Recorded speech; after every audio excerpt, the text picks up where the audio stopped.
Shalom, saudara-saudaraku. Kita bertemu lagi di dalam kasih Tuhan kita Yesus Kristus. Amin. Haleluya. Dan kita bersyukur hari ini masih ada kesempatan setelah kita makan dan setelah kita mendengar firman Allah, kita akan makan dan minum tubuh dan darahnya Tuhan Yesus Kristus. Amin.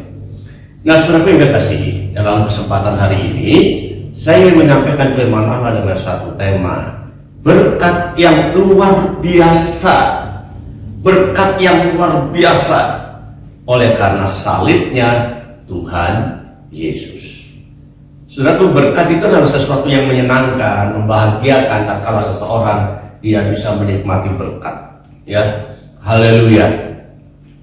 Apalagi sekarang berkat itu sangat luar biasa. Wow. Berkat yang luar biasa, berkat yang melampaui dari yang biasanya bisa kita terima, bisa kita nikmati. Ya, berkat yang luar biasa dan itu diberikan, dikaruniakan oleh salibnya Tuhan Yesus. Amin. Nah, kita baca dulu ayatnya ya. Di dalam kitab Lukas pasal 23 ayat 46 dikatakan di sana, lalu Yesus berseru dengan suara yang nyaring, ya, bunyinya, ya Bapa, ke dalam tangan-Mu lah kuserahkan nyawaku. Dan sesudah ia berkata demikian, maka ia menyerahkan nyawanya, dia mati. Saudaraku, satu hal yang sangat luar biasa, satu hal yang sangat spektakuler, ya, satu hal yang sangat langka ini, saudaraku, ya, luar biasa dan sangat langka. Kenapa? Karena hal ini belum pernah terjadi dan tidak akan pernah terjadi lagi, tidak akan berulang. Sekali saja peristiwa ini terjadi, Yesus mati di atas kayu salib, sekali saja, dan itu tidak akan berulang lagi. Haleluya. Nah, saudara, perlu dipahami bahwa kematian Kristus itu bukan karena dipaksa.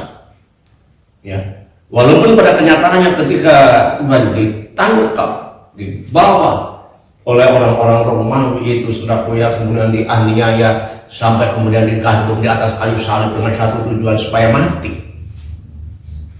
Tetapi ternyata bukan karena dipaksa seperti itu.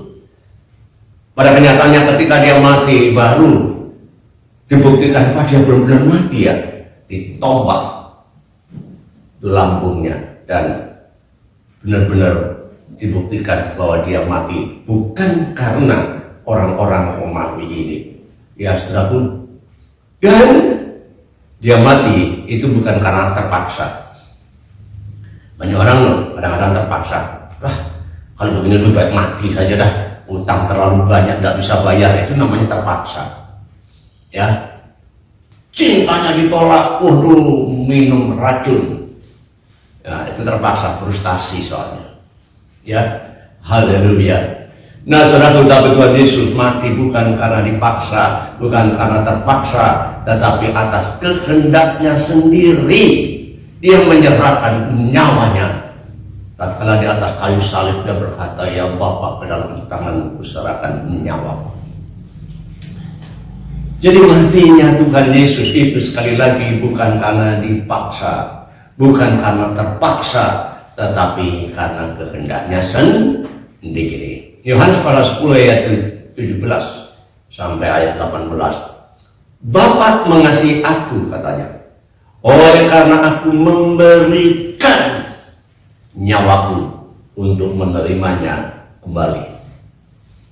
Aku memang memberikan nyawa, ya, supaya Bapa mengasihi aku, dan tidak ada seorang pun yang mengambilnya daripadaku, melainkan aku sendiri yang memberikannya menurut kehendakku sendiri.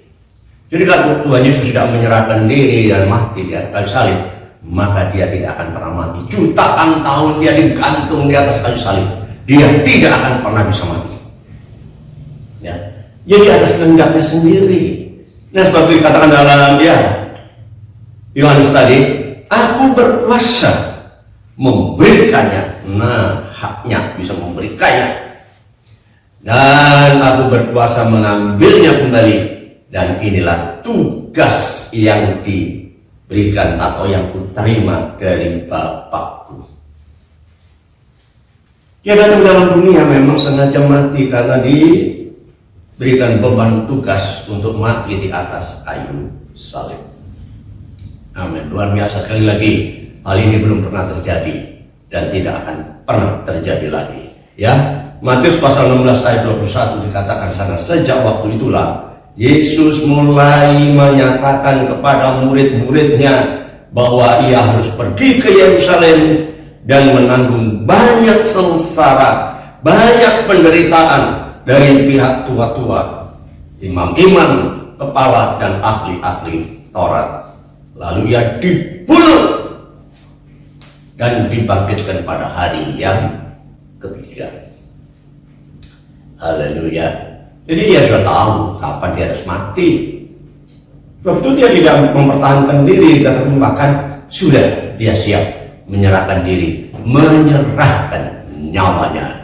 Bukan kehendak orang lain, tapi kehendakku sendiri, kata Tuhan. Amin. Haleluya. Nah, saudara yang kasih, kematian Kristus itu sangat penting bagi kehidupan kita, ya, bagi kehidupan semua orang yang percaya tentunya. Ya, walaupun pada kenyataannya Tuhan Yesus datang itu bukan hanya untuk satu golongan, tetapi untuk semua orang, untuk dunia ini. Tetapi tentu yang teristimewa adalah mereka yang percaya kepada Yesus. Amin. Haleluya. Jadi kematian Kristus itu sangat penting bagi kita, saudaraku, ya. Haleluya. Dalam 1 Korintus pasal 15 ayat 3, Rasul Paulus berkata begini, sebab yang sangat penting. Ada berita nggak penting, ada berita penting, tetapi juga ada berita yang sangat penting. Ya, dikatakan di sana yang sangat penting telah kusampaikan kepadamu, apa yang telah kuterima sendiri, apa yang jadi pengalamanku, kata Paulus. Ya, kusampaikan bahwa Kristus telah mati karena dosa-dosa kita sesuai dengan kitab suci. Kristus telah mati. Ini berita yang sangat penting, ya. Sebab yang sangat penting telah kusampaikan, kuberitakan kepadamu. Ya, sangat penting bahwa Kristus mati untuk dosa-dosa manusia. Amin. Haleluya, haleluya. Nah, saudara yang kasih, apa sekarang kita menjadi satu pertanyaan kita? Motivasi Kristus harus rela mati. Apa motivasinya? Sebab semua orang yang melakukan satu tindakan, satu pekerjaan pasti punya tujuan. Nah, yang menjadi pertanyaan sekarang, kenapa Yesus rela mati untuk kita? Apa motivasinya? Haleluya. Apa? Nah, saudara yang kasih, yang jelas untuk menyatakan kasih Allah kepada orang berdosa. Jadi ketika Tuhan Yesus mati itu bukan tanpa tujuan, bukan tanpa arah, bukan tanpa motivasi. Ya, sekali lagi, setiap apa yang dikerjakan oleh seseorang pasti punya tujuan.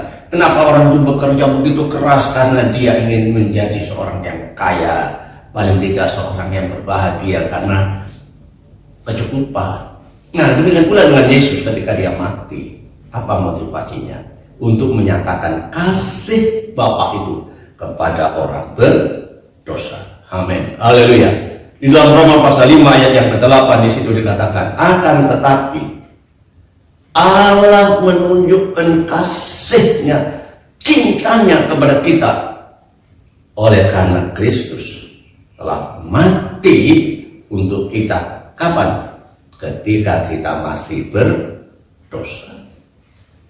Jadi dia mati bukan untuk orang yang benar, tetapi ternyata dia mati untuk orang berdosa. Luar biasa dahsyat.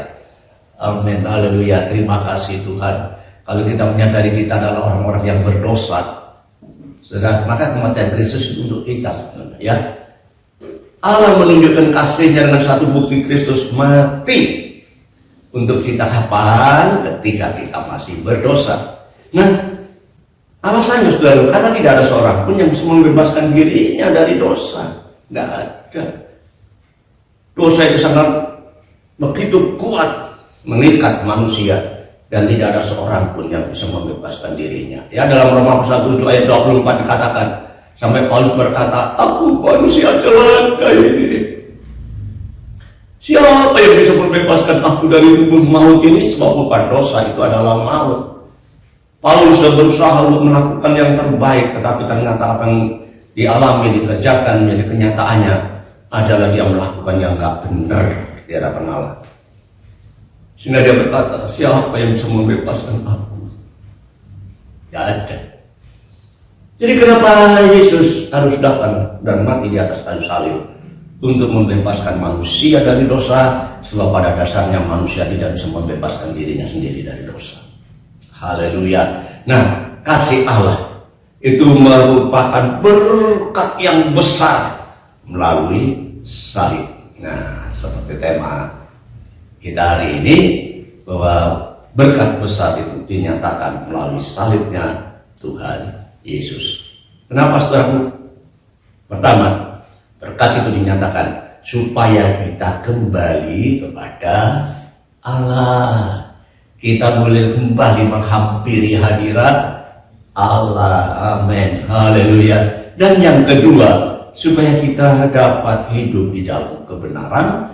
Dan yang ketiga adalah supaya kita hidup bagi Allah. Inilah apa motivasinya sekarang, saudaraku. Kita tahu kan bahwa untuk menyatakan kasihnya kepada kita, dan itu merupakan berkat yang sangat luar biasa. Karena pertama, bisa kita kembali kepada Allah. Dan yang kedua, saudaraku, kita bisa hidup di dalam kebenaran. Dan yang ketiga, supaya kita hidup bagi kemuliaan Allah. Amin. Haleluya. Kita lihat yang pertama. Kematian Kristus itu adalah membuktikan kasih daripada Bapa di surga, supaya kita kembali kepada Allah. Kembali. Ya, haleluya. Nah, sedang usaha manusia untuk kembali memang, ya, ketika manusia sadar dia jauh dari Allah, maka ada satu usaha dari manusia itu untuk bisa kembali kepada Allah. Dan muncullah banyak agama-agama di dunia ini, banyak kepercayaan-kepercayaan di dunia ini, yang intinya adalah berusaha untuk dapat kembali kepada Allah. Tapi Allah tidak mudah dihampiri. Ya, tidak mudah. Ya, Tuhan pernah menolak bangsa Israel waktu ibadah. Siapa yang nyuruh kamu masuk ke dalam dan menginjak-injak pelataran rumahku? Tolak. Tidak mudah. Ketika manusia sudah diusir dari hadapan Allah, keluar kamu dari taman ini, keluar. Dan malaikat dengan pedang yang bernyala-nyala menjaga. Tidak mungkin manusia bisa kembali lagi. Walaupun agama apapun, jangan berpikir bahwa agama Kristen itu bisa mengembalikan kepada Allah. Tidak. Karena agama itu adalah wadah, saudaraku ya, wadah supaya kita dapat kemudian menikmati berkat-berkat Allah. Wadah, tapi tidak semua. Ya, jadi sekali lagi jangan bangga menjadi orang Kristen, tapi banggalah ketika kita menerima dan menikmati berkat dari salibnya Tuhan Yesus. Amin.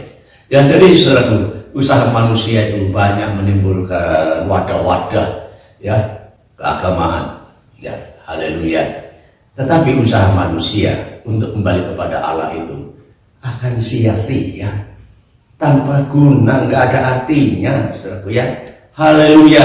Efesus pasal 2 ayat 8 sampai 9 di sini dikatakan, sebab karena kasih karunia kamu diselamatkan oleh keyakinanmu, oleh imanmu. Itu bukan dari hasil usahamu, tetapi pemberian Allah. Jadi keselamatan itu bukan dari usaha kita, saudaraku. Kita merekayasa dengan cara yang bagaimanapun supaya selamat. Nggak bisa. Itu pemberian cuma-cuma dari Allah. Ya, itu bukan hasil pekerjaanmu. Jangan ada orang yang sombong, ya. Jangan ada orang yang membanggakan diri, jangan. Karena sekali lagi keselamatan itu bukan hasil rekayasa kita, bukan hasil karya kita, tetapi pemberian yang cuma-cuma anugerah daripada Allah lewat kematian Yesus Kristus. Ya, karena hanya Tuhan Yesus saja jalannya untuk bisa kita kembali kepada Allah. Ya, di dalam Yohanes pasal yang ke-14 ayat 6 dikatakan, kata Yesus kepadanya, akulah jalan, kebenaran, dan hidup. Tidak ada seorang pun yang bisa datang kepada Bapa kalau tidak melalui aku. Jelas ini. Ya, jelas. Tidak ada seorang pun yang bisa menghampiri Allah ketika manusia sudah jauh dari Allah, berusaha lagi untuk kembali kepada Allah, tapi ternyata tidak mudah. Ya, tapi Yesuslah jalannya.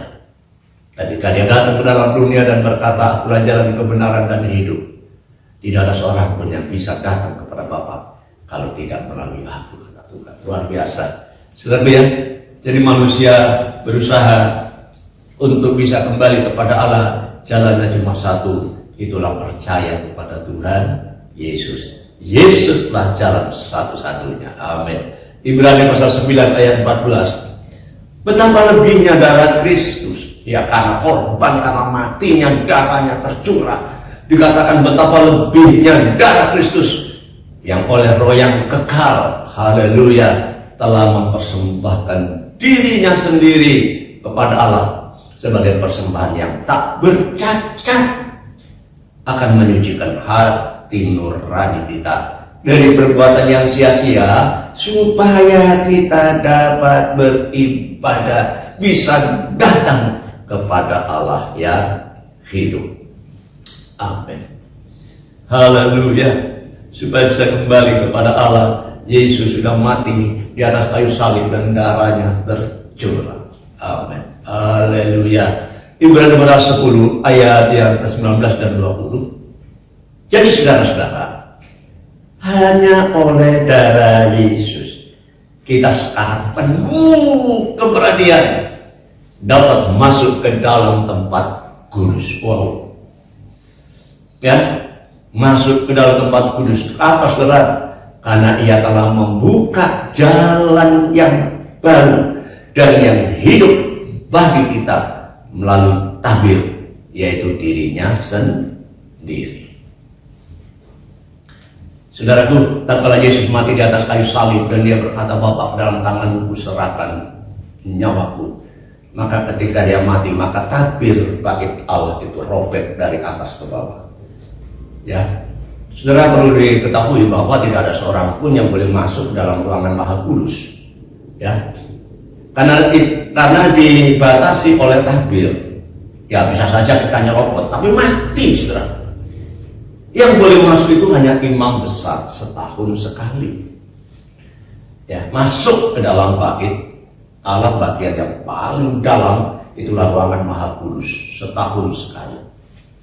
Dan itu tidak gampang, ya, makanya imam-imam itu punya jubah, ya, seragam, punya jubah kebesaran yang di ujung bawahnya ada gentanya, kelintingan, ya, bahasa Jawa kelintingan. Ini ada gentah sebanyak 50 gentah dijahit, sehingga dengan demikian kalau dia berjalan akan berbunyi kelinting, kelinting, kelinting, kelinting, kelinting. Ya. Nah, tetapi juga di pinggangnya itu dikasih pengikat, terus ada talinya. Nah, tujuannya apa, saudaraku? Ketika dia masuk ke dalam ruangan Maha Kudus, karena sekali lagi tidak semua orang boleh masuk ke dalamnya, maka kalau dia bergerak melaksanakan, ya, ibadah yang ada di dalam ruang, pasti gentah itu berbunyi kerincing, kerincing, kerincing, kerincing, kerincing. Nah, itu membuktikan yang di dalam itu masih hidup karena masih bisa bergerak, bunyi. Tapi kalau sudah bergerak, oh, satu tanda dia mati di dalam. Mungkin karena dosa, ya, karena imam besar bisa berbuat dosa juga kan, ya, ya, mati di dalam. Dan itu tidak ada seorang pun yang boleh mengambilnya. Makanya tali itu ditarik, seret, keluar. Jadi betapa Maha Kudusnya ruangan Maha Kudus itu. Maka dikatakan ruangan Maha Kudus. Tidak ada seorang pun yang boleh menghampirinya. Dan itu dibatas oleh tirai tabir. Tetapi ketika Yesus mati di atas kayu salib, tabir itu robek dari atas ke bawah. Sehingga siapapun bisa melihatnya ke dalam. Pintu sudah terbuka. Dia telah membuka tabir, yaitu dirinya sendiri yang dirobek. Dia mati di atas kayu salib, sehingga sekarang kita bebas bisa bertemu dengan Allah kapan saja. Amin. Haleluya. Kita bisa datang. Oh Tuhan, terima kasih. Dia sudah buka tabir.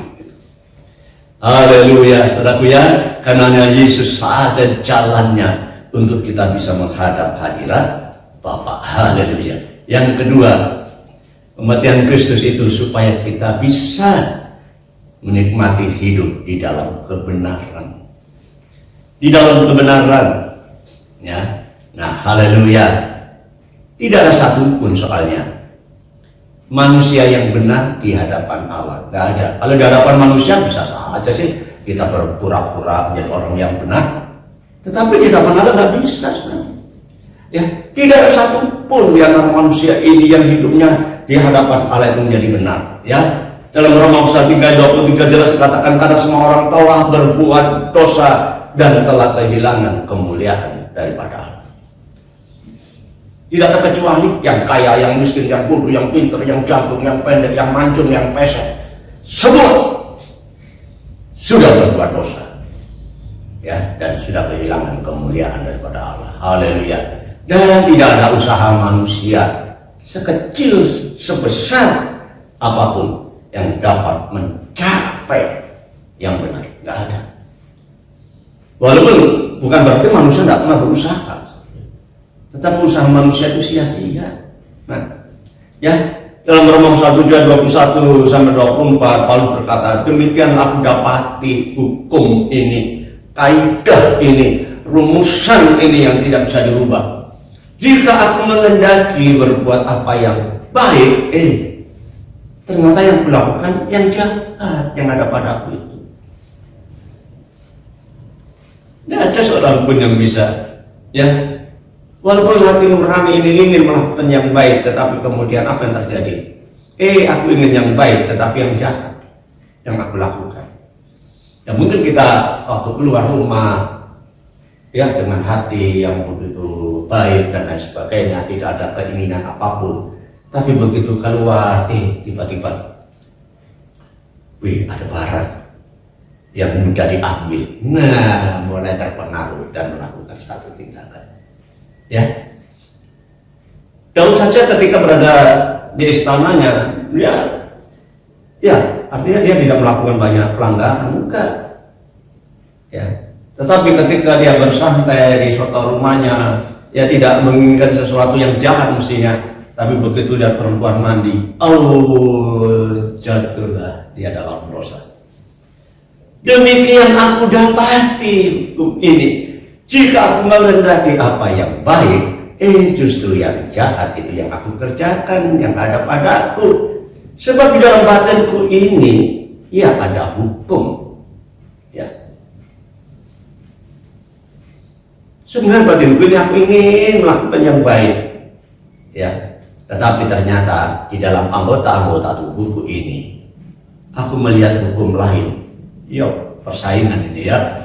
Yang berjuang melawan hukum akal budiku dan membuat aku menjadi tawanan hukum dosa yang ada di dalam anggota-anggota tubuhku. Jadi jelas saudaraku di sini ada hukum yang mengikat. Itulah hukum dosa. Sekali lagi hukum kaidah dalil itu nggak bisa dirubah, saudaraku.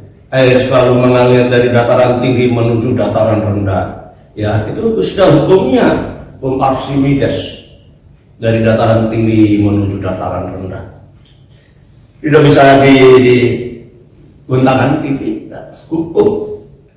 Ya, bumi juga punya hukum gravitasi. Itu nggak bisa dirubah. Ketika kita lemparkan benda sekeras mungkin ke atas, dia akan balik lagi ke dunia, ke bumi ini, jatuh. Makanya ada pesawat yang jatuh dan lain sebagainya, karena dia masih berada di bawah atmosfer bumi. Tapi coba kalau dia sudah berada di ruang angkasa, dia bebas melayang-layang. Ya, haleluya. Jadi ketika aku ingin melakukan yang baik, kenapa yang jahat itu yang aku lakukan? Karena memang hati nuraniku ini ingin melakukan yang baik.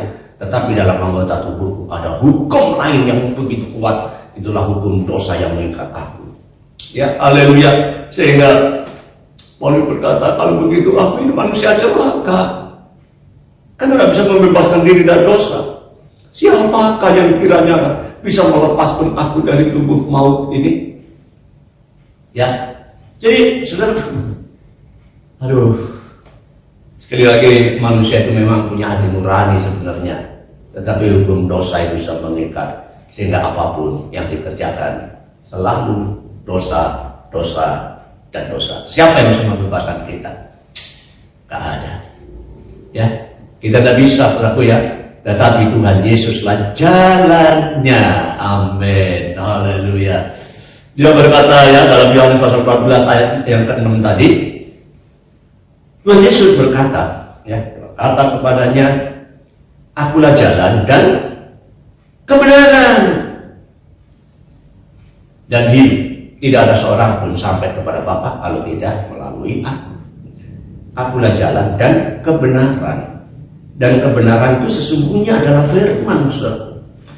Ya, dalam Yohanes pasal 17 ayat 17 dikatakan, kuduskanlah mereka di dalam kebenaran, dan firman-Mu adalah kebenaran. Firman-Mu adalah kebenaran. Sedangkan firman itu telah menjadi manusia dan tinggal di antara kita. Itulah Tuhan Yesus. Jadi Tuhan Yesuslah jalannya untuk kita bisa berangkat kepada kebenaran. Yesus Tuhan. Amin. Haleluya. Berkat yang luar biasa dari salib Kristus. Haleluya. Pertama, kita bisa menghadapkan diri kepada Allah. Dan yang kedua, kita sekarang bisa hidup di dalam kebenaran. Karena Yesuslah jalannya. Amin. Haleluya. Roma pasal yang pertama ayat 16 ayat 17. Sebab itu aku mempunyai keyakinan yang kokoh di dalam Injil, di dalam kebenaran firman Allah itu. Karena Injil adalah kekuatan Allah. Haleluya. Yang menyelamatkan setiap orang yang percaya. Pertama-tama memang sih orang Yahudi, tetapi juga orang-orang Yunani dan juga untuk kita semua.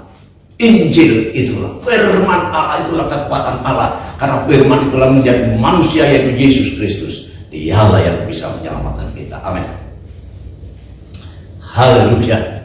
Satu berkat yang besar, yang luar biasa yang kita dapatkan dari salibnya Tuhan Yesus. Kenapa Yesus harus mati? Dia memberikan berkat yang sangat luar biasa. Amin. Haleluya. Sebab di dalamnya, di dalam Injil, dalam kebenaran firman itu nyata kebenaran Allah. Nah, di dalam firman Allah itu nyata kebenaran Allah yang bertolak dari iman dan memimpin kita kepada iman. Seperti ada tertulis bahwa orang benar akan hidup oleh iman. Haleluya. Di dalam Injil itulah kebenaran Allah. Dan kebenaran Allah itu yang menyelamatkan kita sebagai berkat yang luar biasa. Amin. Haleluya. Yesus, sebab itu aku tidak malu mengaku Injil, kata Paulus. Ya, sebab Injil adalah kekuatan Allah yang mendorong pesawat sampai keluar atmosfer bumi. Daya tarik bumi tidak bisa kemudian berpengaruh lagi kepada pesawat yang ada di luar angkasa. Ya, dosa itu begitu kuat, tetapi kekuatan dari firman yang membebaskan kita. Amin. Sehingga kita sekarang bisa hidup di dalam kebenaran. Haleluya, haleluya. 1 Petrus pasal yang kedua ayat 24. Ia sendirilah yang memikul dosa kita di atas kayu salib di dalam tubuhnya itu, supaya kita yang telah mati terhadap dosa, kita sekarang hidup di dalam kebenaran. Yesus telah mati supaya kita yang mati dalam dosa sekarang hidup di dalam kebenaran. benar. Ya, haleluya, haleluya. Hidup di dalam firman Allah. Amin, amin, amin. Ya, kalau firman Allah itu menjadi bagian dalam hidup kita seperti dikatakan dalam Yosua pasal 1 ayat 8. Perhatikan ya, jangan kamu lupa untuk memperkatakan kitab Taurat itu. Renungkanlah firman itu siang dan malam, dan melangkah bertindak hati-hati sesuai dengan firman Allah, maka perjalananmu akan berhasil dan engkau akan beruntun. Amin. Terima kasih Tuhan, luar biasa berkat, betul-betul luar biasa. Amin. Haleluya, haleluya. Yang ketiga, berkat yang luar biasa yang kita dapatkan dari Tuhan, supaya sekarang kita bisa hidup bagi Allah, saudaraku ya. Kita bisa hidup bagi Allah, hidup bagi kemuliaan Allah, bukan untuk kemuliaan diri sendiri. Hidup yang membanggakan hati Allah karena Allah dimuliakan. Amin. Haleluya. Ya, haleluya. Hidup untuk Dia yang sudah mati bagi kita. 2 Korintus pasal 5 ayat 15 katakan, dan Kristus telah mati untuk semua orang, semua lapisan, supaya mereka yang percaya dan kemudian menjadi hidup, tidak lagi hidup untuk kepentingan dirinya sendiri, tetapi untuk Dia yang telah mati dan telah dibangkitkan untuk kita. Tidak hidup untuk kepentingan diri kita sendiri lagi, saudaraku ya. Amin. Haleluya. Nah, sebagaimana seorang imam, ya, yang itu terjadi karena darah Yesus. Imam itu punya tugas melayani, saudaraku ya. Ya, untuk kemuliaan Allah yang melayani. Nah, kita saudaraku siapa? Tetapi kita telah dibentuk menjadi imam-imam. Haleluya ya. Wahyu pasal 1 ayat 5 sampai 6. Dan dari Yesus Kristus saksi yang setia, yang pertama bangkit dari antara orang mati dan yang berkuasa atas raja-raja yang ada di atas bumi ini. Bagi Dia yang mengasihi kita semua dan yang telah melepaskan kita dari dosa kita oleh darahnya, dan yang telah membuat kita sekarang menjadi suatu kerajaan, menjadi imam-imam bagi Allah kita. Amin. Oleh kematian Yesus diangkat kita sebagai imam-imam untuk bisa melayani. Ya, bagi Dialah kemuliaan dan kuasa sampai selama-lamanya. Hanya bagi Tuhan. Kuasa dan kemuliaan bukan untuk diri kita. Ya. Mari saudara, kalau kita sudah merasa bahwa kita sekarang sudah dibentuk, dirubah oleh Tuhan, mari gunakan hidup kita sebagai alat kemuliaan Tuhan, kapan saja dan di mana saja. Amin, amin, amin. Haleluya, ya haleluya. Nah, sebagai imam besar, tanggung jawab kita adalah kita mesti melayani Dia. Ya, imam-imam itu dibentuk untuk melayani. Ya, jadi kita melayani Dia, saudaraku ya. 1 Petrus pasal 2 ayat 9 dikatakan, dan kamulah, tetapi kamulah bangsa yang sudah menjadi bangsa pilihan, bangsa yang terpilih, imamat yang rajani. Amin. Imam-imam yang rajani, imam-imam yang berkerajaan, bangsa yang kudus, dan umat kepunyaan Allah sendiri. Oh, luar biasa. Perubahan status yang sangat dasar, berkat yang luar biasa melalui salib, kita menjadi miliknya Tuhan sendiri, bukan milik orang lain. Kita miliknya Tuhan.